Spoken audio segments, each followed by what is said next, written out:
A'udzubillahi minasyaitonirrajim. Bismillahirrahmanirrahim. Allahumma shalli ala sayyidina Muhammad wa ala ali sayyidina Muhammad. Asyhadu an la ilaha illallah wa asyhadu anna Muhammadar Rasulullah. Amma ba'd. Sebelum kita mulai, mari kita baca Fatihah dulu untuk sahibul wilayah, untuk membacakan Fatihah kepada para ulama-ulama Kalisara, terutama yang ada di samping kita ini. Ada ulama besar yang harus kita viralkan terus. Yang pertama Mbah Ibrahim. Sebelum Mbah Ibrahim itu ada Mbah Kidam Muhammad Usman bin Raden Mas Said Kasultanan Sumedang ingkang dipun sumareaken wonten wingking Masjid Kalisala. Niku cara riwayat Mbah Kidam niku mutawatir sahih. Mergane napa? Simbah bapak ibu kula panjenengan diceritani nang jenenge Mbah Kidam. Terus engko simbah cerita meneh karo bapak panjenengan jenenge Mbah Kidam. Buyute cerita meneh kae Mbah Kidam. Buyute cerita meneh cicite sak dhuwure meneh canggah utek-utek sewur kae Mbah Kidam. Kuwi jenenge riwayat sing mutawatir sahih. Nomor kali Mbah Ibrahim. Ini generasi yang pertama Mbah Kidam, generasi yang kedua Mbah Ibrahim. Mbah Ibrahim juga sama. Saya di sini yang kecil itu ya Mbah Ibrahim. Bapak saya tanya Mbah Ibrahim. Ulama mriki sesepuh mriki kiai mriki kula takati Mbah Ibrahim. Lah ulama mriki kiai mriki ustaz mriki tak takoki jare bapake, jare sesepuh Mbah Ibrahim. Terus kemudian saka simbah ya Mbah Ibrahim, saka buyut Mbah Ibrahim, saka cangkeh Mbah Ibrahim, saka utek-utek sewu Mbah Ibrahim. Berarti Mbah Ibrahim itu mutawatir sahih.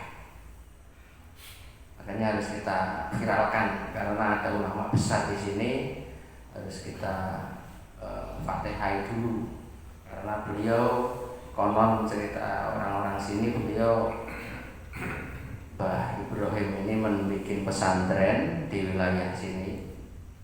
Dari wong sepuh ini di titik-titik yang kita bangun sekarang ini adalah titik-titik pondok pesantrennya Mbah Ibrahim. Dibakar oleh Belanda pertama, santrinya banyak. Terus akhirnya beliau ngudi ilmu oleh Mekah, Madinah, Yaman 4 tahun, pulang lagi bikin pesantren, dibakar lagi, dibombardir lagi oleh Belanda. Akhirnya beliau wafat memiliki dari sini mungkin 1,5 meter. Ini makam guru kita, simbah kita Mbah Ibrahim. Itu ulama besar pada saat itu, generasi yang kedua. Kemudian yang di atasnya lagi namanya Habib Umar bin Hamid bin Yahya, itu generasi yang ketiga. Ulama setelah Mbah Ibrahim itu diteruskan generasi keulamaannya. Pada saat itu banyak ulama, banyak aulia, banyak habaib, tapi kan yang jadi pimpinan satu kemudian beliau itu peran dilanjutkan lagi generasi yang keempat di menikah Mbah Kiai Ahmad Rifai yang terkenal pahlawan nasional. Itu juga dulu di sini di Kalisara, di depan balai desa sebelah selatan itu ya. Itu beliau di situ 20 tahun meneruskan Habib Umar. Kemudian generasi yang kelima diteruskan Mbah Ahmad Rifai ke Tundanau, diwasingkan oleh Belanda. Terus diteruskan oleh Mbah Kiai Haji Mbah Yakub, Kiai Yakub. Beliau Mbah Yakub itu generasi yang kelima, ulama besar pada saat itu, santrinya banyak, pondoknya juga besar. Nah ini banyak keturunannya di sini. Itu Mbah Yakub. Beliau sedo terus diteruskan anak-anak turunnya, banyak santri-santri jadi kiai, jadi ustad, jadi pejuang-pejuang, teruskan sampai sekarang. Diantaranya Mbah Yai Manap, guru kita, itu juga termasuk keturunan Mbah Yakub. Terus Mbah Nawawi, orang-orang guru-guru kita semua, ulama-ulama Limpung itu juga dari Kalisalak, daerah Kalisalak. Alhamdulillah kita punya sejarah yang mutawatir. Jadi ini kita harus pertahankan, kita harus bangga, kita harus senang di sekitar kita dikelilingi oleh orang-orang alim, ulama-ulama besar, dan kita juga harus bersyukur bisa melihat.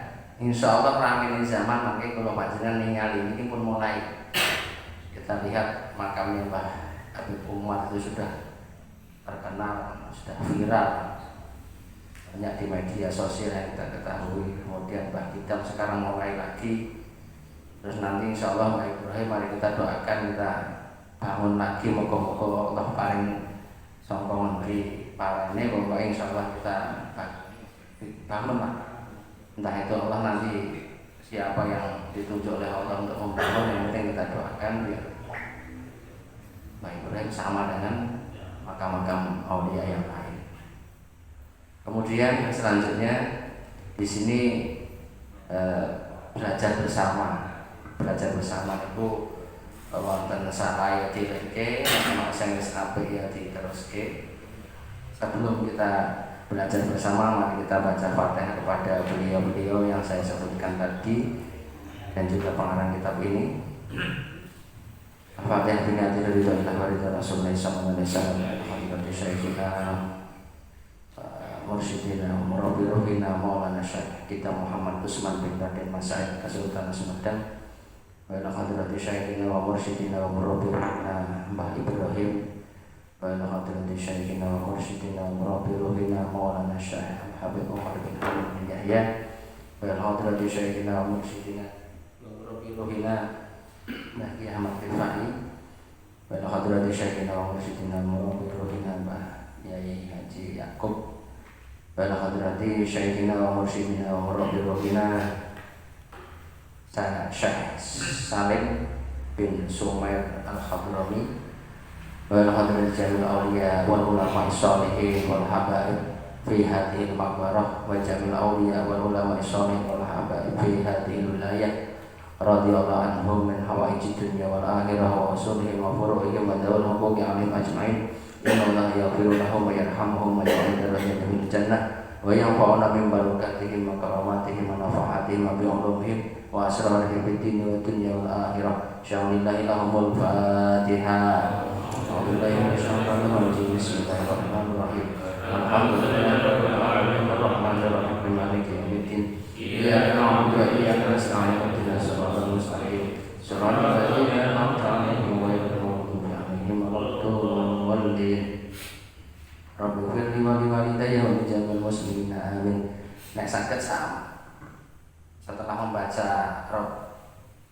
sebelum amin itu kita baca Rabbi firli wa liwalidayya wa lil mu'minina amin. Itu wujud bektine kula panjenengan kali wong tuwa. Kan di situ ada kata-kata Rabbi firli ampunilah dosaku dan dosa-dosa kedua orang tuaku baru amin. Itu wujud birrul walidain kita, karena kita tidak bisa mewujudkan birrul walidain yang penuh. Balas kebaikan orang tua mampu, nggak bisa mampu, hanya kita bisa berdoa. Itu pompong ono kesempatan berdoa Rabbi firli wa liwalidayya di saat sebelum amin kita baca terus. Terima kasih Fatihahnya, semoga beliau semua mendengar kita di sini. Semoga doa-doa kita tadi, terutama Fatihah, untuk nyambung ke kita semua biar kita selamat. Beliau mengaku kita sebagai muridnya, sebagai jamaahnya, sebagai umatnya, dan saya yakin beliau itu 99% husnul khotimah. Moga-moga karena Fatihah awake dhewe utawa awake dhewe seneng hidup di sekitar beliau, kita juga ikut katut husnul khotimah. Apalagi kita membawa jamaah ahli sunnah wal jamaah ini, ulama ini juga pendirinya adalah Mbah Hasyim Asy'ari. Itu insya Allah kalau panjenengan melu Mbah Hasyim Asy'ari husnul khotimah, muga-muga Allahumma amin. Bismillahirrahmanirrahim. Ini nanti sampai jam 10 aja ya. Jam 10 lagi 10 menit malam.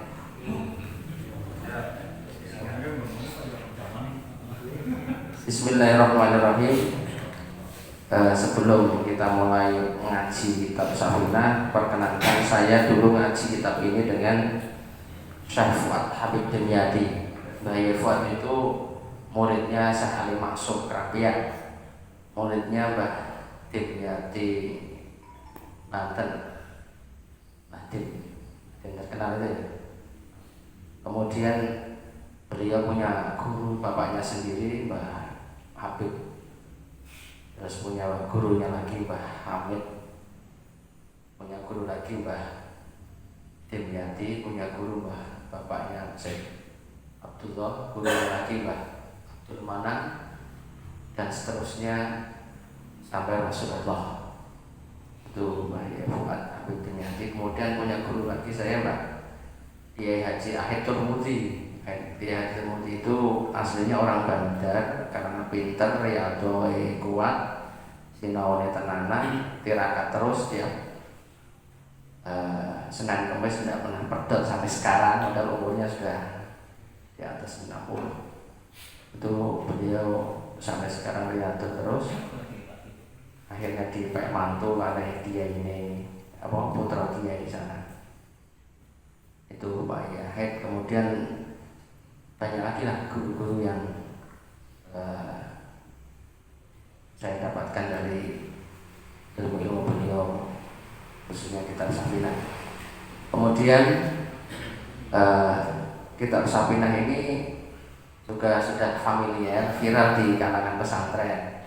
Tidak hanya di pesantren, di Kali Salak insya Allah, karena dulu itu hampir 85% itu santri, warga Kali Salak itu 90% santri pasti mengenal yang namanya kitab Safinah. Safinatun Najah ini perlu kita ketahui kenapa kok namanya Safinah, itu artinya apa, kan wong Jawa orang ngerti bahasa Arab masalahnya. Safinah ini lengkapnya, judul lengkapnya Safinatun Najah fi ma yajibu ala alal abdi liu maulah, yang artinya Safinah itu perahu, Najah itu keselamatan, perahu keselamatan di dalam mempelajari kewajiban apa-apa yang wajib bagi hamba kepada Tuhannya. Jadi kitab cilik ini hanya yang wajib-wajib saja. Terutama yang dibahas di sini adalah yang wajib-wajib, kayak wudu, sholat, kayak nilai najis. Itu kan keseharian kita interaksi dengan hal-hal itu kan hal yang wajib. Kemudian Safinah ini dikarang oleh ulama besar yang bernama Syekh Saleh bin Abdullah bin Said bin Sumair al-Hadrami Asy-Syafi'i. Jadi madhab kitab ini adalah kitab madhabnya Imam Syafi'i. Syekh Saleh ini juga dididik langsung oleh bapaknya Syekh Abdullah. Jadi kitab ini berasal sangat ilmunya, diantaranya salah satunya dari bapaknya sendiri Syekh Abdullah.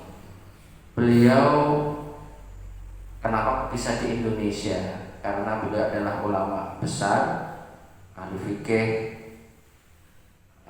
pengajar, hakim agama, ahli politik, ahli dalam urusan kemiliteran. Beliau alhamdulillah membantu berjuang di Indonesia, di samping membantu berdakwahnya juga membantu NKRI.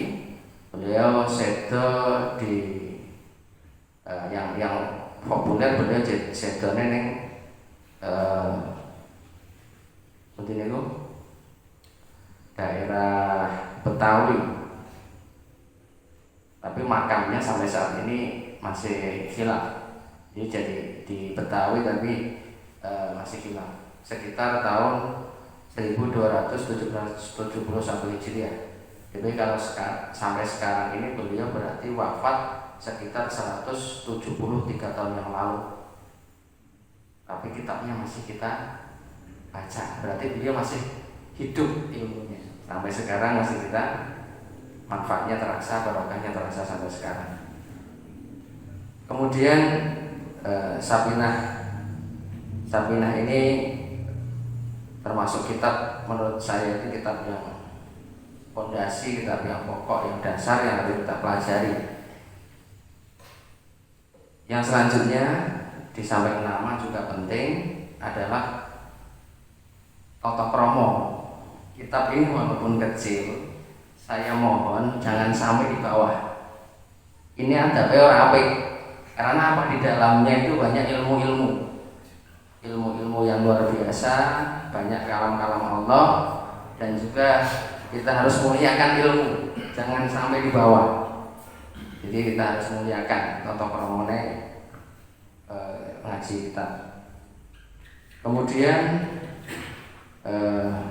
ini nanti bisa berkelanjutan, mungkin di semen atau di Bengser atau di Karisal atau Pagotan, nanti yang ngaji giliran ulama situ, untuk ustaz di situ. Nanti tinggal babnya apa, terus diteruskan. Jadi tidak harus saya, nanti bareng-bareng kita harus manfaatkan kiai kampung, kiai musola, kiai masjid, harus kita dekati, harus kita gandeng, harus ansor itu harus seperti itu. Jadi kita memanfaatkan, kita viralkan beliau-beliau ilmunya, walaupun kita mungkin beliau itu pakaiannya sederhana, sepedanya sederhana, tapi ilmunya luar biasa. Saya itu nih tiang-tiang kampung niku sing ikhlas, sing imami ya sing kadang bengek ngaji alit bakat. Iku kita gandeng kok ngaji. Sapa kono setiap dusun harus ada. Oh, pengurus dusun kok ngaji piye carane. Nah, ora ono aku melu ngewangi. Insyaallah ono setiap dusun pasti ada. Nah, nanti kita gandeng. Ben apa ya? Beliau juga mencurahkan ilmunya, barangkali ilmu-ilmu yang belum kita ketahui dapat dari beliau semuanya. Alhamdulillahirabbil alamin. Mari kita mulai ngaji kitab Sabinah 5 menit. Bismillahirrahmanirrahim. Bismillahirrahmanirrahim. Ngaji sapa ingsun kelawan nyebut asma Allah, sifatnya Allah Ar-Rahmani, dat kang maha paring murah ing dalam dunya lan akhirat. Sifatnya Allah Ar-Rahim, dat kang maha paring murah ing dalam dunya lan akhirat. Khusus wong mukmin ing dalam akhirat bloko. Jadi kenapa kok Bismillah? Nah, ini yang harus penting itu di sini. Semua kitab insya Allah pertama diawali dengan Bismillah. Bismillah dengan menyebut nama Allah. Kemudian setelah menyebut nama Allah, ada sifat Allah namanya apa? Ar-Rahim. Ar-Rahim itu Ar-Rahman ya, maaf. Sifatnya Allah Ar-Rahman itu pemurah. Pemurah itu untuk semuanya, semua makhluk. Orang muslim tok, tapi semuanya, baik non muslim maupun muslim, semua dikasih murah Allah. Neng lempung bayar rasa dadah, non muslim diberikan murah Allah, dilalai usahanya maju. Bahkan saham terbesar di bank-bank lempung itu dikuasai oleh non muslim. Itu rahmannya Allah, itu rahmannya Allah. Jadi kalau kita sudah memahami seperti itu enak. Orang luar kabeh awake. Oh, pangeran wis ngersake ngoten niku. Selain non muslim, orang muslim pun ya banyak. Yang kaya ya soge ya banyak. Yang sederhana ya banyak. Itu sifat rahmannya Allah. Tapi ada sifat yang khusus untuk kita. Nah, ini alhamdulillah kita punya sifat khusus Allah Ar-Rahim bagi umat muslim tok. Nanti di akhirat, bahasa Jawanya kan bloko tok itu di Ar-Rahim. Hanya kita yang dapat.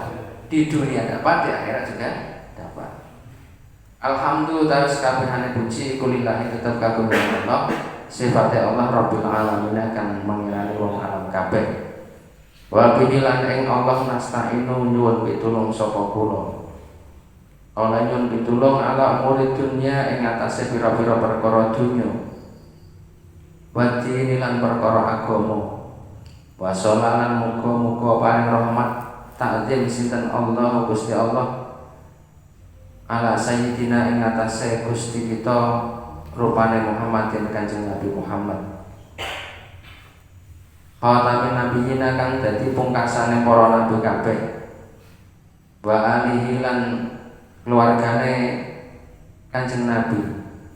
Wa sahbihi lan sahabate Kanjeng Nabi ajma'ina ya sakabehane. Wala haula lan ora ana daya sumingkir saking ngedohi maksiat. Wala kuwataran ora ana kekuatan nglakoni ibadah illa billahi angin kelawan pitulungane Gusti Allah. Sifatnya Allah Al-Ali kang maha luhur, sifatnya Allah Al-Azim kang maha agung. Nah wis bismillah terus hamdalah, berhamdalah terus sholawat. Sebaik-baik permulaan adalah bismillahirrahmanirrahim. Sebaik-baik doa adalah alhamdulillahirabbil alamin. Doa itu langsung kepada Allah itu harus melalui perantara Kanjeng Nabi Muhammad. Jadi nek wis diwaca sholawat sarana ijab langsung tekan Gusti Allah. Alhamdulillah itu nek cara bahasa Jawane ada 4. Yang pertama syukure Allah datang Allah, syukure hamba untuk Allah, syukure Allah untuk hamba, syukure hamba maring hamba. Itu ada 4. Kalau kita dalam kehidupannya kok sudah kita pahami urutan niku enak. Wis kabeh bismillahirrahmanirrahim. Atus niki kula kalih Bapak, kalih Kaji Indi dan pengurus yang lain itu hanya modal bismillah. Modal bismillah, kemudian restune wong tuwa, kemudian restune guru. Bismillah orang ketang pondasi wujud. Karena apa bismillah? Kemudian yang alhamdulillah itu juga sama. Alhamdulillah itu kalau syukur yang melalui ucapan. Jadi syukur yang melalui ucapan itu yang paling mudah adalah alhamdulillah. Kemudian memahami syukur yang paling mudah itu ada 3 kategori dalam sholat. Yang pertama syukur bil qalbi, yaitu dengan niat. Usolli fardhu subhi rakaataini makmuman lillahi ta'ala. Di dalam hati kita niat sholat itu ucapan niat itu syukur. Wujudnya ya diwujudke niat itu adalah syukur. Usolli fardhu subhi, sholli fardhu yang lain itu adalah wujud syukur dalam hati. Terus kemudian wujud syukur bil aqwal, ucapan. Kula panjenengan ngos Allahu Akbar. Lafaz Allahu Akbar yang kita ucapkan itu adalah wujud syukur dalam ucapan. Terus kemudian membaca Fatihah Bismillahirrahmanirrahim itu kan umi-umi tutuk kan itu wujud syukur yang paling mudah. Kemudian yang ketiga adalah wujud syukur bil arkan, gerakan mengangkat tangan Allahu Akbar itu wujud syukur kita. Kemudian rukuk itu wujud syukur. Sujud itu gerakan-gerakan itu wujud syukur bil arkan atau dengan perbuatan. Itu penting. Makanya harus kita pahami syukur-syukur dalam kehidupan sehari-hari itu melalui ucapan yang paling mudah dengan alhamdulillah. Tapi yang lengkap itu dalam sholat. Jadi sholat itu wujud syukur kita kepada Allah Subhanahu Wa Taala. Faslun utawi iku ana pasal suci arkanul islami utawi pira-pira rukun Islam iku khamsatun ana 5. Syahadatu alla ilaha illallah wa anna muhammadar rasulullah. Syahadatu an suwiji iku nekseni setuhune kelakuan la ilaha ora ana pangeran kang wajib den sembah kelawan hak illallah kejaba Gusti Allah. Wa anna Muhammadan setuhune Kanjeng Nabi Muhammad iku Rasulullah dadi utusane Gusti Allah. Wa iqamus sholati lan jumenengake salat. Wa ita zakati lan awal zakat. Wa shaum Ramadan lan poso bulan Ramadan. Wa hajjul baiti lan munggah haji ing Baitullah. Sapa man wong istato akan kuwasa sapa man ilahi maring Baitullah apane sabilan dalane. Rukun Islam ada 5. Yang pertama syahadat, yang kedua sholat, yang ketiga zakat, yang keempat puasa Ramadan, yang kelima haji bagi yang mampu. Penting ini ada sebuah keterangan kenapa harus syahadat. Syahadat itu bisa kalau saya viral ya, misalnya wong ana santet utawa ana sing paling gampang saiki wong non muslim misalnya mlebu Islam, itu semua dosa diampuni hanya dengan asyhadu alla ilaha illallah. Kemudian ada lagi wong sing tobat misalnya melakukan kemusyrikan, jadi dukun sing tinggur ilmu-ilmu hitam, ilmu-ilmu santet dan seterusnya. Itu ketika dia taubat asyhadu alla ilaha illallah wa asyhadu anna muhammadar rasulullah, itu semua jin-jin atau hal-hal yang masuk ke tubuh dia itu langsung kabur dalam bahasanya. Jadi syahadat itu luar biasa, menghilangkan hal-hal seperti itu. Kemudian selanjutnya sholat dan seterusnya. Ini ada hubungannya dengan iman terus entah ini. Satu pasal selesai ya. Paslon utawi iku ana pasal suci arkanul imani utawi pira-pira rukun iman iku citatun ana 6. Antuk mina suwijine iku arep ngimanaken sapa sira billahi kelawan Gusti Allah wa malaikatihi lan ngimanaken ing malaikate Gusti Allah wa kutubihi lan ngimanaken pira-pira kitab Gusti Allah wa rusulihi lan ngimanaken pira-pira utusan Gusti Allah wal yaumil akhir lan ngimanaken dina kang akhir wal qadri lan ngimanaken ing pesten ing qadar Gusti Allah khairihi ya bagus-baguse pesten wa syarihi lan ala-alane pesten iku minallahi saking Gusti Allah Ta'ala maula Gusti Allah. Rukun iman ada 6. Yang pertama iman kepada Allah, yang kedua iman kepada malaikat, yang ketiga iman kepada kitab, yang keempat iman kepada Rasul, yang kelima iman kepada hari akhir, dan yang terakhir iman kepada qadar Gusti Allah. Yang saya sedikit terangkan adalah yang terakhir ini, iman qadar Gusti Allah. Dalam setiap hari kita itu yang berat biasanya ini khairihi wa syarrihi. Kita itu secara umum seneng nampa sing apik-apik tok, dipuji wong, duwite akeh, derajatnya tinggi, jabatannya tinggi, punya banyak jamaah, punya banyak pengikutnya, bahkan disanjung-sanjung banyak orang. Itu diantara khair apik. Sogeh kebutuhannya ono kabeh. Kadang kelalen sing syar ini. Itu apik-apik sing mau sama Gusti Allah. Syar iki kadang dicoba, ono lara, ujian, susah, payah, berarti duit, senane bojo bae misale. Ono ujian tok payah menurut awake dhewe.